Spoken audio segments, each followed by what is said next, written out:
تمام دیکھنے اور سننے والوں کو پیار بھرا سلام۔ مکے کا سردار ابو سفیان بن حرب یہ سوچ بھی نہیں سکتا تھا کہ قبیلہ قریش کا کوئی فرد کسی بھی چھوٹے یا بڑے معاملے میں اس کے حکم سے سرتابی کر سکتا ہے، کیونکہ وہ مکہ کا لیڈر اور بااثر سردار تھا۔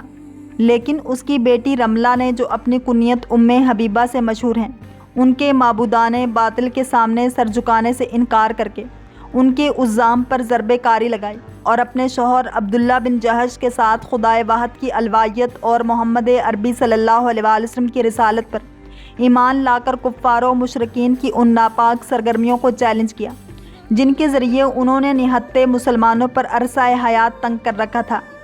ابو سفیان نے ان دونوں کو کفر کی طرف لوٹانے کی بھرپور کوشش کی۔ اس کے لیے اس نے اپنے رعب و دبدبہ کا بھی سہارا لیا، لیکن ان کے پائے ثبات میں لغزش نہ آئی۔ رملہ کے ایمانی شجر کو، جس کی جڑیں ان کے دل میں گہرائیوں میں بیٹھ چکی تھیں، ابو سفیان کی سازشوں کی تیز و تند آندھی اکھاڑ نہ سکی، اور نہ ہی ابو سفیان کے غیظ و غضب اور رعب و دبدبہ کا کچھ بس چلا۔ ابو سفیان کو رملہ کے ایمان لانے سے بے حد فکر لاحق ہوئی۔ اس کو خیال ہوا کہ اگر میں اپنی بیٹی کو اپنی مرضی پر نہ چلا سکا اور محمد صلی اللہ علیہ وسلم کے دین سے اسے باز نہ رکھا تو میں قریش کو کیا منہ دکھاؤں گا، اور دوسرے لوگوں کے دین میں مزاحم بننے کا مجھے کیا حق پہنچتا ہے۔ جب کفار قریش نے یہ بھانپ لیا کہ ابو سفیان کا غصہ اپنی بیٹی اور اپنے داماد پر اسلام قبول کر لینے کی وجہ سے بھڑک اٹھا ہے، تو ان بدبختوں نے بھی ان دونوں پر عرصہ حیات تنگ کرنا شروع کر دیا اور انہیں ایسی ایسی المناک اذیتیں دی کہ مکہ میں ان کی زندگی دوبر ہوگی۔ جب حضور اکرم صلی اللہ علیہ وآلہ وسلم نے مصائب سے دوچار ستم رسیدہ مسلمانوں کو حبشہ کی طرف ہجرت کرنے کا حکم دیا تو رملہ اپنے شوہر اور اپنی چھوٹی بیٹی حبیبہ کے ساتھ اللہ کی طرف ہجرت کرنے والوں کے پہلے قافلے میں تھی۔ ابو سفیان بن حرب اور معبودان باطل کے دوسرے پرستار یہ کیسے گوارا کر سکتے تھے کہ وہ کمزور مسلمان، جن پر رات دن مظالم کے پہاڑ ڈھا کر وہ اپنے دل کی بھڑاس نکالا کرتے تھے، ان کے ظالمانہ پنجوں سے چھوٹ کر ملک حبشہ میں آرام کی نیند سوئیں۔ چنانچہ انہوں نے اپنے قاصد کو ان کے پیچھے دوڑایا اور بھونڈے قسم کے الزامات لگا کر نجاشی کو مہاجرین کے خلاف بھڑکانے کی بھرپور کوشش کی۔ مزید انہوں نے اپنے قاصد کے ذریعے نجاشی کو کہلوایا کہ یہ لوگ حضرت مسیح علیہ السلام اور ان کی والدہ حضرت مریم سلام اللہ علیہا کے متعلق غلط عقیدہ رکھتے ہیں اور انہیں واپس کر دینے کا مطالبہ کیا۔ نیک دل بادشاہ نجاشی نے مہاجرین کے امیر کو بلوا کر انہیں دین اسلام کے بارے میں بتانے اور حضرت عیسیٰ علیہ السلام اور ان کی والدہ کے متعلق اپنے خیالات کا اظہار کرنے کا حکم دیا اور قرآن پاک کی چند آیات سنانے کو کہا۔ جب ان کے سامنے اسلام کی دعوت اچھی طرح پیش کی گئی اور ان کو قرآن پاک کی آیات پڑھ کر سنائی گئی تو نجاشی کی داڑھی آنسوؤں سے تر ہوگی، اور پھر انہوں نے مسلمانوں سے مخاطب ہو کر کہا، یہ قرآن جو ہمارے نبی صلی اللہ علیہ وآلہ وسلم پر نازل ہوا ہے وہ روشن ہدایت ہے جو عیسیٰ علیہ السلام بن مریم لے کر آئے تھے۔ دونوں ایک ہی چراغ کی روشنیاں ہیں اور دونوں کا منبع ایک ہی ہے۔ پھر انہوں نے اپنے ایمان کا اعلان کر دیا اور اپنے پادریوں کے دین اسلام کو قبول کرنے سے شدید انکار کے باوجود مہاجرین کی حمایت کا اعلان کیا اور کفار مکہ کے ایجنٹوں کو دھتکار کر اپنے دربار سے نکال دیا۔ دوسرے مہاجرین کی طرح حضرت ام حبیبہ رضی اللہ تعالیٰ عنہ نے بھی اطمینان کا سانس لیا۔ انہیں خیال ہوا کہ شاید اب کنٹھائیوں کے بعد آرام کی زندگی نصیب ہوگی اور مستقبل ابتلاء و آزمائش کے بعد شاید اب چین و سکون کی سرسبز وادی ہی ہمارا مقدر ہوگی۔ لیکن انہیں کیا معلوم تھا کہ ان کی قسمت میں کیا مقدر ہو چکا ہے۔ ایک رات جب حضرت ام حبیبہ رضی اللہ تعالیٰ عنہ نے خواب دیکھا کہ ان کے شوہر عبداللہ بن جہش ایک گہرے اور تاریک سمندر میں ڈبکیاں لگا رہے ہیں، جس کی وجہ سے ان کا برا حال ہے، وہ اپنے بستر پر مارے خوف و دہشت کے اٹھ بیٹھی اور اس ڈراؤنے خواب کو کسی سے بیان کرنا بھی مناسب نہ سمجھا۔ کچھ ہی دیر بعد ان کا یہ خواب اپنی حقیقت تعبیر کو پہنچ گیا۔ وہ رات جس میں انہوں نے خواب دیکھا تھا، اس کا دن گزرنے بھی نہ پایا تھا کہ ان کے شوہر نے نصرانیت قبول کر لی۔ اس کے بعد سے وہ ہمیشہ شراب و کباب میں مست رہنے لگا۔ شوہر کی طرف سے حضرت ام حبیبہ رضی اللہ تعالیٰ عنہ کو دو باتوں میں سے ایک کا اختیار دیا گیا تھا، یا تو طلاق لے لو یا پھر نصرانیت قبول کر لو۔ اب پیکرے رنج و علم ام حبیبہ رضی اللہ تعالیٰ عنہ کے سامنے تین راستے تھے، یا تو نصرانیت قبول کر کے اپنے شرابی شوہر کے ساتھ زندگی کا ایام گزاریں، اور یہ بات طے تھی کہ وہ دین اسلام سے مرتد ہو کر دنیا و آخرت کی رسوائی مول لینے کو ہرگز تیار نہ تھی، یا پھر اپنے باپ کے گھر میں پناہ لے کر جو ابھی تک کفر و شرک کا قلعہ تھا ذلت و مصیبت کی زندگی گزارتی، یا پھر سرزمین حبشہ میں وطن و خاندان سے دور بے یار و مددگار زندگی کے لمحات بسر کرتی۔ انہوں نے خود کو اسی تیسرے راستے پر ڈال دیا جس میں خدا اور اس کے رسول صلی اللہ علیہ وسلم کی خوشنودی پنہاں تھی، اور سرزمین حبشہ میں اس وقت تک رہنے کا عزم و مصمم کیا جب تک کہ خدا پاک اس مصیبت سے انہیں نجات نہ دلا دے۔ حضرت ام حبیبہ رضی اللہ تعالیٰ عنہ کو زندگی کی تلخیوں میں نصرت خداوندی کا زیادہ انتظار نہیں کرنا پڑا۔ ان کے شوہر مرتد ہونے کے تھوڑے ہی دنوں بعد موت کا شکار ہو گئے۔ ان کی عدت کے ایام جیسے ہی ختم ہوئے، اللہ پاک نے انہیں اس مصیبت سے نجات دی، اور اس گھر میں جس پر تھوڑی دیر پہلے حزن و ملال کی فضا چھائی ہوئی تھی، مسرت و شادمانی آ گئی۔ ایک دن ان کے دروازے پر دستک ہوئی۔ دروازہ کھولا تو سامنے شاہ حبشہ نجاشی کی خادمہ کھڑی تھی۔ خادمہ نے ادب و احترام سے سلام کیا اور اندر آنے کی اجازت طلب کی۔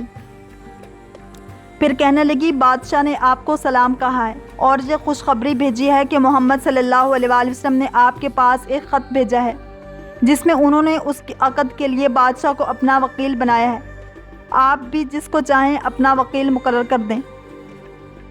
اس غیر معمولی خوشخبری کو سن کر حضرت ام حبیبہ رضی اللہ تعالیٰ عنہ اچھل پڑی۔ ان کی آنکھوں میں مسرت کے آنسو چھلکنے لگے۔ خوشی میں انہوں نے اپنے تمام زیورات جو اس وقت ان کے بدن پر تھے اتار کر باندی کو دے دیے۔ اس وقت اگر وہ دنیا جہاں کے خزانے کی مالک ہوتی تو خوشی میں سب اسے دے دیتی۔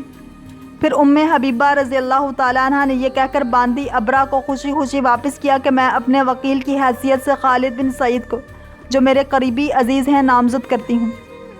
دوسرے دن نجاشی کے خوبصورت اور بارونق محل میں، جس کے ارد گرد درختوں کی قطاریں تھیں اور جس کا شمار حبشہ کے خوبصورت مقامات میں ہوتا تھا، اس کے وسیع ہال میں جس کے در و دیوار کو خوبصورت نقش و نگار سے آراستہ کیا گیا تھا، ہر طرف کمکمے روشن کیے گئے تھے اور عمدہ قسم کی قالینیں بچھائی گئی تھیں۔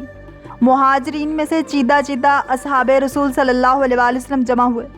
ان میں حضرت جعفر بن ابی طالب رضی اللہ تعالیٰ عنہ، خالد بن سعید اور عبداللہ بن حذافہ سہمی پیش تھے۔ ان کے علاوہ اور بھی دوسرے اصحاب رسول حضور اکرم صلی اللہ علیہ وآلہ وسلم کے عقد نکاح کی اس مبارک تقریب میں شرکت کے لیے جمع ہوئے۔ تمام لوگوں کے آ جانے کے بعد نجاشی نے میر مجلس کی حیثیت سے نکاح کا خطبہ اس طرح پڑھا: خدا کی پاک ذات کے لیے تمام تعریفیں ہیں۔ میں اس بات کی گواہی دیتا ہوں کہ اللہ کے سوا کوئی معبود نہیں۔ محمد صلی اللہ علیہ وآلہ وسلم اس کے بندے اور رسول ہیں۔ محمد صلی اللہ علیہ وآلہ وسلم وہی نبی موعود ہیں جس کی حضرت عیسیٰ علیہ السلام نے خوشخبری دی ہے۔ اما بعد، رسول اللہ صلی اللہ علیہ وآلہ وسلم نے ام حبیبہ رضی اللہ تعالیٰ عنہ سے اپنے اس مبارک نکاح کے لیے مجھے وکیل بنایا ہے۔ میں نے اپنا فرض پورا کیا اور آپ صلی اللہ علیہ وآلہ وسلم کی طرف سے 400 دینار مہر مقرر کیا۔ پھر انہوں نے تمام دینار حضرت خالد بن سعید رضی اللہ تعالیٰ عنہ کے سامنے رکھ دیے۔ اس کے بعد حضرت خالد بن سعید رضی اللہ تعالیٰ عنہ کھڑے ہوئے اور فرمایا، میں نے اپنی موکلہ ام حبیبہ بن ابو سفیان کو حضور اکرم صلی اللہ علیہ وآلہ وسلم کے نکاح میں دے دیا۔ خدا سے دعا ہے کہ اللہ حضرت صلی اللہ علیہ وآلہ وسلم اور ام حبیبہ کے اس نکاح میں برکت عطا فرمائے۔ میں ام حبیبہ کو ان کی خوش قسمتی پر مبارکباد دیتا ہوں۔ پھر مہر کی اشرفیاں لے کر حضرت ام حبیبہ رضی اللہ تعالیٰ عنہ کے پاس جانے کے ارادے سے کھڑے ہوئے، اور اس کے ساتھ تمام اصحاب رسول صلی اللہ علیہ وآلہ وسلم بھی اپنے اپنے گھروں کو لوٹنے کے ارادے سے کھڑے ہوئے کہ نجاشی نے ان سے کہا، تم لوگ بیٹھ جاؤ، کیونکہ نکاح کے بعد لوگوں کی ضیافت کرنا انبیاء کی سنت ہے۔ چنانچہ کھانا منگوایا گیا، پھر سب لوگ کھانا کھا کر اپنے اپنے گھروں کو واپس ہوئے۔ حضرت ام حبیبہ رضی اللہ تعالیٰ عنہ نے اس موقع پر اپنی خوشی کا اظہار ان الفاظ میں کیا۔ وہ کہتی ہیں، جب مہر کی پوری رقم مجھے مل گئی تو میں نے اس میں سے 50 مسکال سونا اس مبارک خوشخبری لانے کی صلہ میں نجاشی کی باندی کے یہاں بھجوا دیا، اور کہلوایا کہ جس دن تم نے مجھے خوشخبری دی تھی اس وقت میرے پاس مال نہیں تھا۔ تھوڑی ہی دیر بعد باندی آئی اور تمام سونا مجھ کو واپس کر کے اس نے ایک پیکٹ بھی نکالا جس میں عطر کے ساتھ ساتھ وہ تمام زیورات تھے جو میں نے پہلے دن ان کو دیے تھے، اس نے یہ کہہ کر مجھے واپس کر دیے کہ بادشاہ نے مجھ کو آپ کی کوئی بھی چیز لینے سے سختی سے منع کیا ہے اور عورتوں کو کہا ہے کہ جتنا عطر ان کے پاس ہو سب آپ کو بھیج دیا جائے۔ دوسرے دن وہ بہت سارے قسم قسم کے عطر لے کر آئی اور کہا مجھے آپ سے ایک کام ہے۔ میں نے کہا آخر وہ کون سا کام ہے؟ اس نے کہا میں نے اسلام قبول کر لیا ہے اور محمد عربی صلی اللہ علیہ وسلم کی ہدایت پر ایمان لا چکی ہوں۔ پیارے نبی صلی اللہ علیہ وسلم کو میرا سلام کہنا اور ان کو یہ بتانا نہ بھولنا کہ میں اسلام قبول کر چکی ہوں۔ میں مکہ جانے کے لیے میرا زاد سفر تیار کیا۔ رسول اللہ صلی اللہ علیہ وسلم کی خدمت میں پہنچ کر میں نے آپ صلی اللہ علیہ وسلم کو نکاح کی تقریب کی تمام رودات باندی کے ساتھ اپنی عنایات کی داستان اور نجاشی کا رد عمل سب باتوں سے مطلع کیا اور پھر باندی ابرا کے اسلام کی خوشخبری سنا کر آپ صلی اللہ علیہ وسلم کی خدمت میں اس کا ہدیہ سلام پیش کیا۔ آپ صلی اللہ علیہ وسلم سن کر بہت خوش ہوئے اور آپ صلی اللہ علیہ وسلم نے اس کے سلام کا جواب عطا فرمایا۔ اللہ کریم ہم سب کو دین اسلام کی پیروی کرنے والا اور عشق مصطفیٰ صلی اللہ علیہ وسلم نصیب فرمائے۔ اگر آپ کو یہ ویڈیو پسند آئی ہے تو لائک، شیئر اور سبسکرائب کرنا مت بھولیے تاکہ ایسی ہی اسلامک انفارمیٹیو ویڈیوز آپ تک پہنچتی رہیں۔